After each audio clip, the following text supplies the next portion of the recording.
Hello everyone, I hope you guys are having a wonderful day here. Let's take a look at GameStop. Let's do some analysis on it. And just real quick too, I think we had some big news today at the close. Obviously some Trump news pumping up the market, so that's definitely going to help Bitcoin and GameStop. Bitcoin's already up tremendously here, rallying, from 84 all the way to 94, almost like a $10,000 move in a span of like a couple days. And GameStop's been doing pretty well as well. It's been faring, it's been holding up, it's been pushing higher, grinding higher, and as the B wave continues to extend, right, we are continuously seeing the target raise, and again, it's looking much better, right? Because before, all we had to do is remain above the $18.73 pivot here, and I was hoping that the price could grind higher. So if this sea leg does ever come, then in that case the target would be higher. So just real quick, we'll just do some quick calculations here to see where the target would be if it ends here tomorrow, which I think we need a little bit higher. I think it needs to push a little bit higher, but right now the target is raised up to a very nice $18.96. And again, no guarantee that we get there, and there's no guarantee that this does happen, right? And I think it could actually just push up to like maybe even the double top, and then you can come back down later.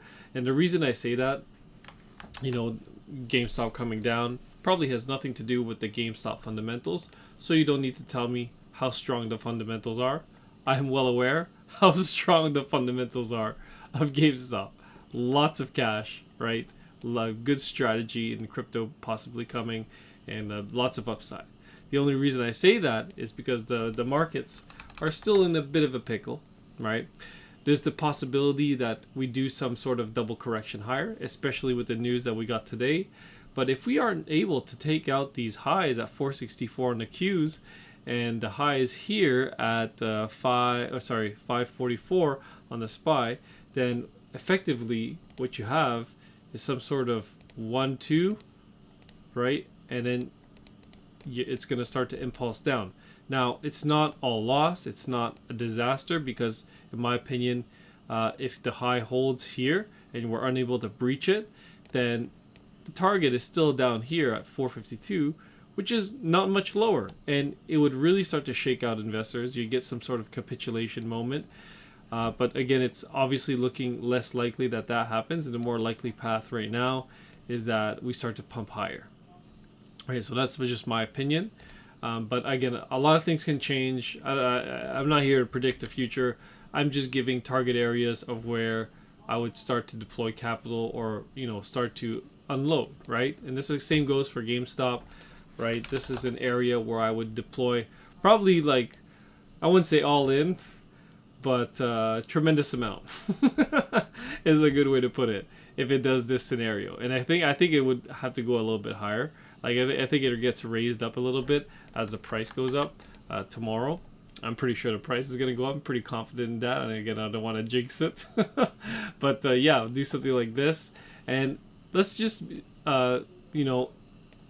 entertain the idea that this high gets taken out, right? If the high gets taken out, that's perfect. Finally, we can maybe finally call this correction over. This was maybe something more complex, or it's either going to rally back up and then drop down again later, but I don't know why it would do that. But the more likely path is this right now. And regardless, even if it does take out the high, and we have bearish divergence, then we'll have an impulse off the lows, and you can try to do a dip buy on the wave 2 down, because nothing goes up in a straight line. Even on this massive rally up, right, we got some pullbacks along the way. I know a lot of people want that big, massive, day like this, right? Like big short squeeze. Maybe Roaring Kitty comes back again. I don't know, right? Maybe that can happen, but the structure of it, the way it's a trading, it feels good, obviously, because it's going up. But it looks like a B wave connector. So it's filled some gaps, all right. It probably filled all the gaps at this point, but you still have you know, an incomplete sequence, and you know, it doesn't have to all the way, you know, fully complete. Sometimes on the larger time frames, you know, it could seem finished already, right? You got no divergence on the weekly, so it could be technically done. But I'm just charting what's in front of me, just showing you guys what I'm seeing here. And we'll get over to the weekly time frame because we got a new weekly candle on GameStop, and it is looking very good, very bullish. You have a 16 and a -5 on the dual band strength index. You have red money flow going away. It's going away. Now its problem is with the money flow on the weekly is that it's inwardly curving, right? And I don't like inwardly curving red money flow. I kind of want to see outwardly curving. It kind of tells me that the trend is, you know, finished, and we have a very nice rally coming. And the last time we got inwardly curving was right here, right? And we kind of got this rally, right? And it went into the green. It came up, but it faded. You didn't really have some follow through, and then you got rounding green money flow, which is not what you want either. So that's just my opinion. It could still do something. It could still fake us out, right? So it could really hype us up and then fake us out again and then come back up again later, right? So it's we don't know. We don't have confirmation just yet, but it's looking positive for sure. I'm not trying to shit on anyone or anything on GameStop. It's looking good. It's looking bullish. The 4 day is looking good. The 3 day, the 2 day, all looking quite bullish. The 2 day has a little bit of a pause on the dual band strength index, and the daily time frame looking bullish indeed. Still got red money flow, but it is fighting to get out of it. So if tomorrow you can continue to push higher and take out the high, you can really start to entertain that the low is in, and any pullback from here should be a strong dip buy for accumulation because the price is going to go much higher. But again, my doubts in the markets remain, and I just want to see confirmation that something is being done here that's going to invalidate the setup, because really the markets are still trading within kind of like this range, trying to figure out if it wants to pump, if it wants to dump. My recommendation would be to dump right away and finish it with a nice, you know, erasal of all complete divergences on almost every single time frame. You get final capitulation on the VIX, but hey, you know, I see a lot of people buying the dip on retail charts. Like retail are buying the dip like nonstop, and for some reason fund managers are unloading everything. And again, there's a lot of debates here and there, but at the end of the day, there's someone that's going to be right, there's someone's going to be wrong.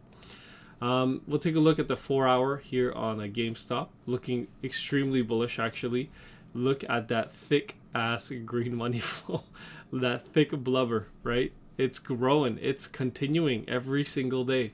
And we saw this, you know, last time when we started this uptrend, and we saw such big green money flow. And if we do take out the high, right, we have such strong green money flow, and we get some sort of sharp pullback like this, like a 18-20% drop, it's buyable. It's the dip is buyable, and you could still go up from there, and the trend can continue higher. So it's looking good for GameStop. And then we can take a look here at wave edge. So again, no new signals here on wave edge other than this green cross at the lows. I added the crosses back. I just wanted people to see money flow. But yeah, again, the green cross came at the lows here. It looks good.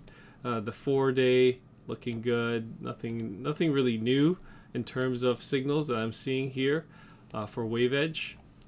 Red cross, nothing really new, nothing that concerning. What I'll be looking out for is the smart money buying, these little triangles, and where they're selling and where they're buying. It's only on the smaller time frames that you really start to see it in the connector wave. So you can see like on these dip downs, they buy the dip, right? They buy the dip 5%, and then they sell a little bit here. You got a little bit of selling here on the 15-minute. 5-minute, you have lots of buying, lots of selling along the way up. So you got these little dips, they buy the dips, and then along the way up, they start to sell, you know, non-stop until it dumps, and then they've you know, cleansed themselves of the shares, and then pumps higher, they sell some more, dips down, they buy the dip, sell, buy, right? So rinse and repeat. And then we'll take a look at the 1 minute. I mean, yeah, the 1 minute and the 5 minute are kind of the same thing for GameStop. So to me, it looks like you're still gonna get some more upside tomorrow, maybe up to 29. Again, I don't want to say too much, because if it doesn't happen, people get really mad, especially if you're calling for more upside. But again, it goes both ways for the downside, right? I've just been entertaining this connector wave here, and just been very patient to see if it's gonna play out or not. And if it doesn't, then I'm not mad either, because I don't really care if it doesn't go down or not. I'm very happy with the GameStop price continuing to go higher from here. No problem with that. So again, just giving you guys my thoughts here, the analysis. Hopefully it helps. And yeah, I'm gonna do these every Tuesday and Thursday as per usual. Have a wonderful night. Peace.